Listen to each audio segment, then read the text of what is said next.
when I was looking for Jeremiah chapter 24, I accidentally went over and turned to Ezekiel 24. And I'm like, what in the world? Because it starts off like this. Verse number 1, which is, on January 15th, during the 9th year of King Jehoiachin's captivity, this message came to me from the Lord. Son of man, write down today's date, because on this very day, the king of Babylon is beginning his attack against Jerusalem.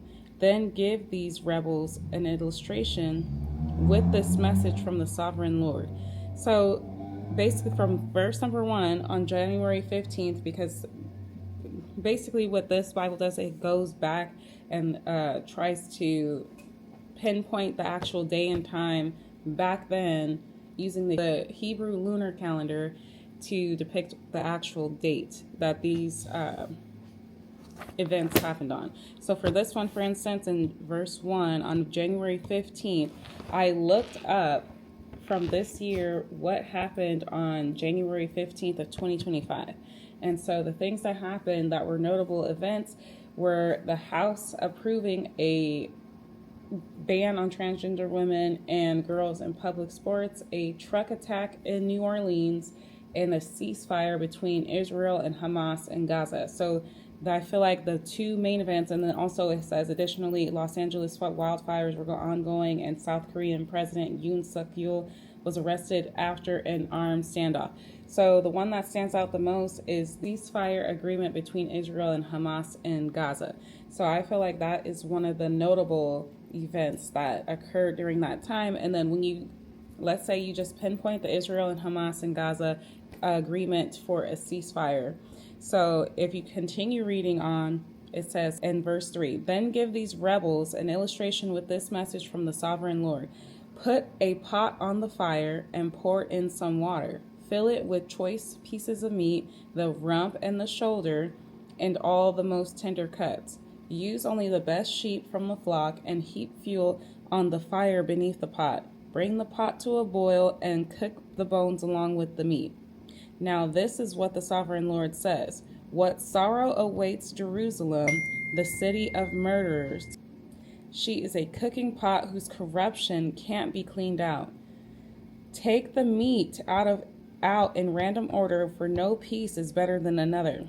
For the blood of her murders is splashed on the rocks, isn't even spilled on the ground where the dust could cover it. So I will splash her blood on a rock for all to see, an expression of my anger and vengeance against her. This is what the sovereign Lord says. What sorrow awaits Jerusalem, the city of murderers. I myself will pile up the fuel beneath her. Yes, heap on the wood, let the fire roar to make the pot boil. Cook the meat with many spices and afterward burn the bones. Now set the empty pot on the coals. Heat it with red hot. Burn away the filth and corruption, but it's hopeless. The corruption can't be cleaned out. So throw it into the fire. Your impurity is your lewdness, and the corruption of your idolatry. I tried to cleanse you, but you refuse. So now you will remain in your filth until my fury against you has been satisfied. I, the Lord, have spoken. The time has come, and I won't hold back. I will not change my mind, and I will not have pity on you. You will be judged on the basis of your wicked actions, says the sovereign Lord. Woo! Jesus, take the wheel. This is crazy. Wow.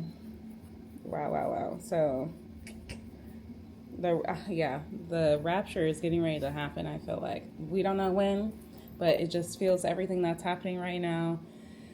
All these distractions that are happening now. Elon Musk is saying that Trump is in the Epstein files. You shouldn't be worried about who's in the Epstein files at this time. You need to be getting into the Word of God.